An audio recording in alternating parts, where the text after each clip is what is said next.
Саламатсыздар урматтуу Чалкан медиа каналынын көрөрмандары, 18 январга алынган өлкөбүздөгү акыркы сааттагы жаңылыктар менен сиздерди тааныштырабыз. Каналыбызга катталып, ой-пикирлериңиздер менен бөлүшүңүздөр.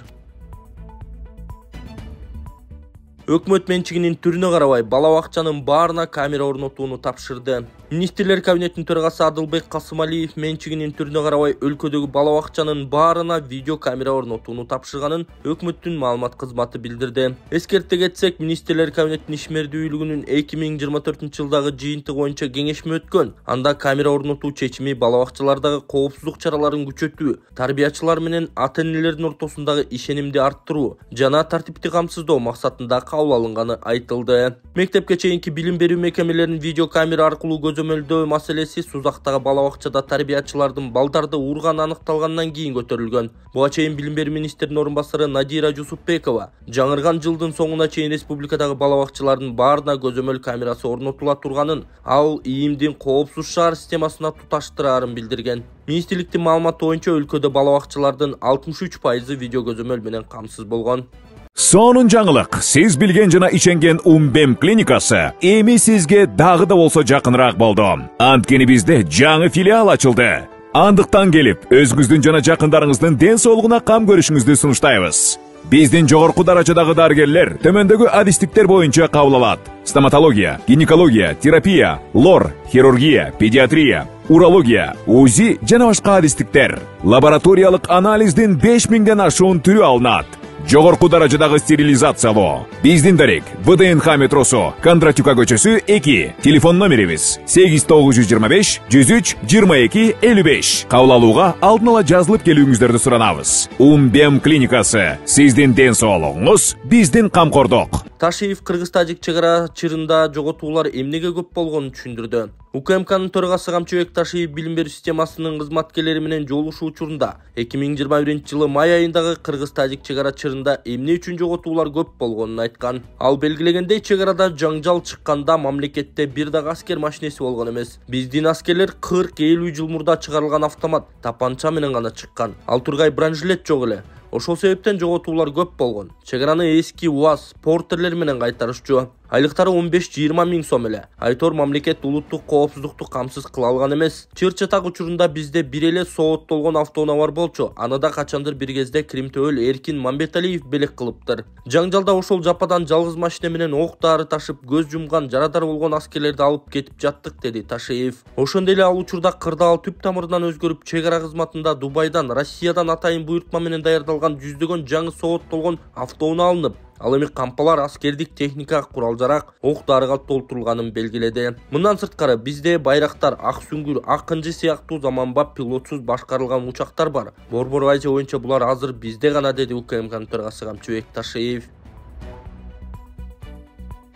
Министрлик Гөл-Суу көлүнө автоунааларды киргизүүгө тыюу салды. Жаратылыш ресурстары, экология жана техникалык көзөмөл министрлиги тарабынан Нарын облусундагы Гөл-Суу көлүнө автоунааларды кирүүсүнө тыюу салынды. Ведомствонун маалымат кызматы билдиргендей, уникалдуу жаратылышка зыян келтирбөө үчүн чаралар көрүлүүдө. Буга чейин социалдык тармактарда муз үстүндө жарышып бара жаткан жол тандабастар тартылган видео пайда болгон. Экологиялык активисттер эс алуунун мындай түрүн сынга алышкан. Эми Гөл-Сууга атайын уруксат менен же туристтик топтордун курамында гана баруу болот. Министрликтин кызматкерлери көлгө жакын жайгашкан конок үйүнүн ээси менен экологиялык жана техникалык эреже бузууларга жол берилбестиги тууралуу түшүндүрүү иштерин жүргүзүшкөн. Маалым болгондой, муздан дөңгөлөктүн жана мотор майынын изи табылган эмес, бирок Ат башы райондук ички иштер баш башкармалыгы тарабынан иликтөө иштери башталды.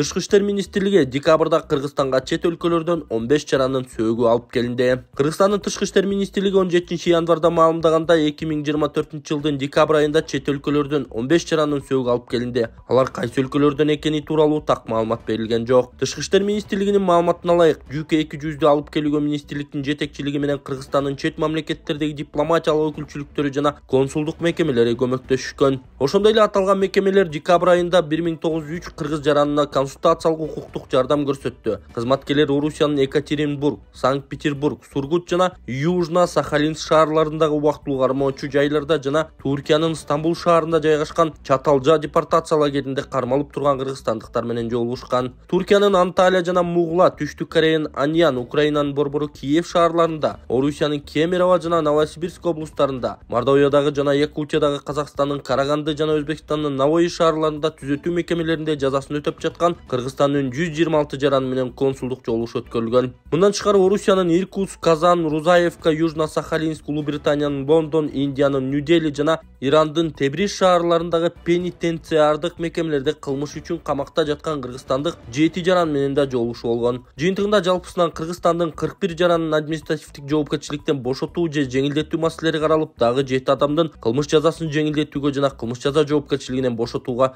көмөк көрсөтүлдү. Тимдин жардамы менен декабрь айында Бириккен Араб Эмирликтери, Германия, Казакстан, Катар, Кытай, Орусия, Түркия жана Өзбекстан өлкөлөрүндө оор турмуштук кырдаалга туш болгон 18 жаран жана Казакстанда ошондой абалга туш болгон 4 бала Кыргызстанга алынып келинген. Тышкы иштер министрлиги 2024-жылы ноябрь айында чет өлкөлөрдө каза болгон 17 кыргызстандык жарандын сөөгүн алып келишин кабарлаган. Мекеменин болжолдуу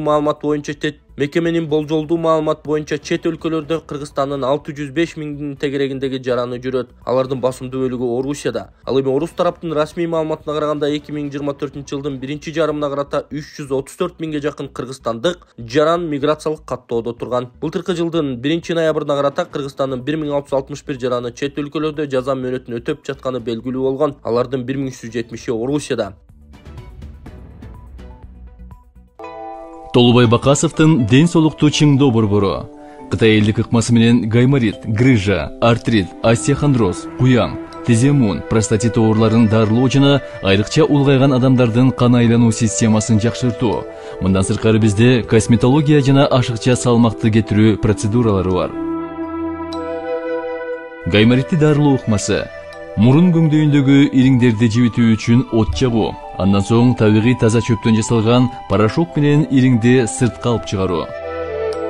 Грыжа, остеохондроз, тизе муун жана суук тийген ооруларды дарылоо ыкмасы. Ооруган жерге гандин же жөнөкөй тил менен айтканда дары чөптөргө сугарылган таякчалар менен массаж жасоо, андан кийин от жагуу. От жаккан соң атайын табигый чөптөрдөн жасалган дары майларын шыбап, денедеги токсин, туз жана вирустарды чыгаруу. Дарылоо мөөнөтү болжол менен 10 күн. Келип 100% кепилдик менен ден соолугуңузду чыңап кетиңиздер.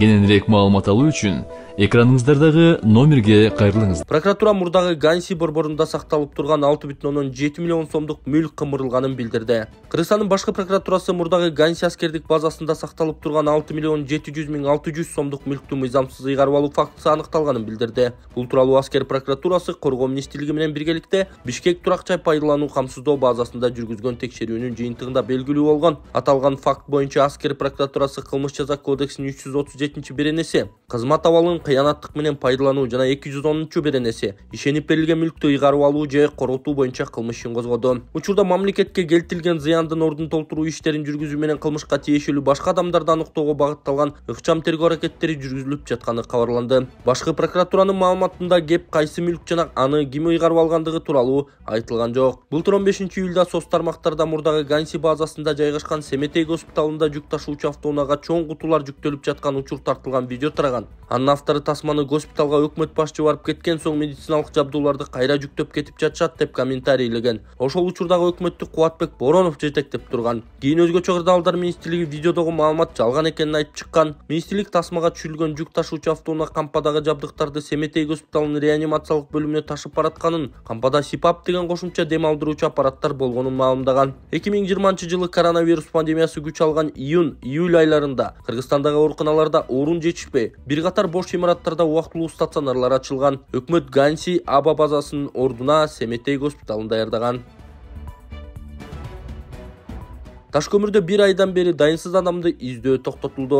Жалал Абад облусундагы Ташкөмүр шаарынын 47 жаштагы тургунун издөө 17 январда токтотулду. 2024 жылдын 15 декабрынан бери табылбай жаткан жаранды издөөнү токтотуу анын туугандарынын макулдугу менен кабыл алынганын Өзгөчө Кырдаалдар министрлигинин басма сөз кызматы кабарлады. Сүттүү булак жайлоосунда мал кайтарганы чыккан бойдон дайынсыз болгон жаранын издөө 17 декабрдан бери жүргүзүлүп келген. Жоголгон жаранды издөөгө куткаруучулардан тышкары анын туугандары, милиция кызматкерлери жана жергиликтүү элден ыктыярчылар да чыгып келишкен. Бишкектеги ышты жоюу үчүн унаалардын катализатору жапырт алмаштырылышы мүмкүн. Бул тууралуу вице-мэр Таалайбек Байгазиев билдирди. Анын айтымында мэрия Кытайлык Циндао институту менен меморандумга кол койгон. Анын алкагында шаардагы көмүр менен иштеген отканалар Циндаодо жасалган отканаларга алмаштырылып, унааларга катализаторлорду алып келүү каралып жатканы айтылды. Циндаодо жасалган отканалар деле көмүр менен иштейт, бирок көмүр толугу менен калдыксыз күйүп кетет. Чыпкалоочу фильтрлери дагы бар. Ал эми катализаторлор унаанын моторунун көлөмүнө карата 4800 сомдон 6900 сомго чейин болору айтылды. Пилоттук долбоордун алкагында Циндаодон бир нече катализатор алдык. Жайында бир гана унаага орнотуп, кече комиссия менен текшерсек сапаты жакшы болуп чыкты. Бишкектин ичинде бир күндө 750 миңдей унаа айланат. Азыр ушуларды текшергенге программа иштеп чыгып жатабыз, деди Байгазиев. Окуучулар класстан класска көчкөндө кыргыз тилинен экзамен тапшыра баштайт. Республикадагы жалпы билим берүү уюмдарында милдеттүү түрдө кыргыз тили сабагынан жазуу жана ООЗ-2 сынактары киргизилерин Билим берүү министрлиги билдирди. Мектептин менчиктүүрүнө жана окутуу тилине карабастан 2024-2025 окуу жылында 5-6 класстын окуучулары, 2025-2026 жылдан тарта 7-8 жана 10 класстын окуучулары ушундай көчмө экзамендерди тапшырышат. Сынактарды Билим берүүнүн сапатын өнүктүрүү департаменти уюштурмакчы. Кыргызстан Африка өлкөлөрү менен алаканы жакшыртууга ниеттенүүдө. Бул тууралуу Тышкы иштер министрлигинен кабарлашты. Маалыматка ылайык Тышкы иштер министринин биринчи орун басары Асейин Исаев Аддис Абеба шаарында Кения, Ботсвана, Либерия, Мали, Гвинея, Ливия, Мадагаскар, Гвинея, Бисау, Сомали, Эсватини жана башка аймактагы мамлекеттердин өкүлдөрү менен жолугушкан. Анда Исаев Кыргызстан бул аймак менен кызматташтыкты чыңдоого кызыктар экенин билдирди. Тараптар эл аралык актуалдуу маселелерди, эки тараптуу байланыштарды кеңейтүү жолдорун жана Кыргызстандын эл аралык уюмдар менен анын ичинде БУнун тандап алуучу органдары менен иштешүү демилгелерин талкуулашты деп айтылат маалыматта. Мындан тышкары Исаев Аддис Абеба шаарындагы Африка биримдигинин штаб-квартирасында уюмдун өнөктөштүк жана ресурстарды мобилизациялоо департаментинин башчысы Стив Патрик Лаленде менен жолукту. Анда тараптар жогорку деңгээлдеги визиттерди уюштуруу жана Кыргызстандын Африка биримдигинде байкоочу мамлекет статусуна ээ болуу мүмкүнчүлүктөрүн талкуулашканы белгиленди. Белгилей кетсек, Африка биримдиги 54 мамлекетти бириктирген уюм. Анын максаты өлкөлөрдүн саясий, социалдык, экономикалык жана маданий байланыштарын бекемдөө, бирдиктүү позицияларды алдыга жылдыруу болуп саналат. Маариф фонду Сапат мектептерине $2,5 миллион инвестициялоо убадасын берди. 16 январ күнү Жогорку Кеңештин төрагасынын орун басары Нурланбек Азыгалиев Туркиянын Кыргызстандагы элчиси Ахмет Садык Доган жана Туркиянын Маариф фондунун өкүлдөрү менен жолугушту. Жолугушууда жакында эле Маариф фондунун карамагына өткөрүлгөн Сапат мектептеринин келечеги тууралуу сөз болду. Азыгалиев Сапаттын жетекчилиги алмашканы андагы окуу сапатына таасир этпеши керектигин белгиледи. Маариф фонду Кыргызстанда 5 жылдан бери иштеп келе жатат. Фонд өзүнө алган мектептердеги билимдин сапатын улуттук жана эл аралык билим берүү талаптарын колдонуп жогорулатууга аракет кылаарына ишенем деди. Маариф фондунун өкүлү аталган мектептердеги азыркы кырдаал тууралуу маалымат берип, алар кадимкидей иштеп жатканын, мугалимдер, окуучулар жана ата-энелер менен түшүндүрүү иштери жүргүзүлгөнүн белгиледи. Ошондой эле фонд жакын аралыкта мектептердеги билим сапатын жогорулатуу үчүн $2,5 миллион сарптоону көздөп жатканын кабарлады. Бул акча мектептердин материалдык техникалык базасын чыңдоого, имараттарды оңдоого, билим берүүнүн сапатын жогорулатууга жумшалат. Мындан тышкары алардын маалымдашынча Кыргызстанга чет өлкөлөрдөн мыкты мугалимдер чакырылат. Кыргызстандагы Сапат билим берүү мекемеси Туркиянын Маариф фондуна өткөнүн 31 декабрда белгилүү болгон. Сапат 1 январда лицейлердин Туркиянын Маариф фондуна өткөрүлүшүндө мыйзам бузуу болгонун жана өз укугун мыйзам негизинде эл аралык укук талаптарына ылайык коргоо боюнча аракет көрөөрүн билдирген. 2 январда Сапат бардык мүлкүн жана расмий мөөрүн Маариф фондуна өткөрүп бергени белгилүү болгон. Билим берүү министрлиги Сапаттын тарбиячылары, мугалимдери мурдагыдай эле иштей берээрин, окуучулар жана студенттер билим берүү уюмдары менен буга чейин түзүлгөн келишимдердин негизинде билим алуусун улантаарын кабарлаган. Туркиянын билим берүү министрлиги министрлигине караштуу Маариф фонду 2016-жылы түзүлгөн уюм 2021-жылы Бишкекте фонддун биринчи мектебин ачкан. Түркия бийлиги 2016-жылы диний аалым Феткулла Гүленге таандык деп эсептелген билим берүү мекемелеринин ишин токтотууну Кыргызстандан суранган. Расмий Бишкек түрк лицейлери өлкөгө эч кандай коркунуч келтирбей турганын билдирген соң эки өлкөнүн мамилеси сууй баштаган. 2017-жылы Кыргызстанда 1992-жылдан бери иштеп келе жаткан Себат билим берүү мекемелери бийликтин чечими менен Сапат болуп өзгөргөн. Анын жетекчиси Орхан Инанды 2021-жылы Кыргызстанда уурдалып Туркияда соттолгон. Сапаттын сайтындагы маалымат боюнча билим берүү мекемесинин Кыргызстанда 16 лицейи, Ала Тоо университети 12 башталгыч мектеби бар.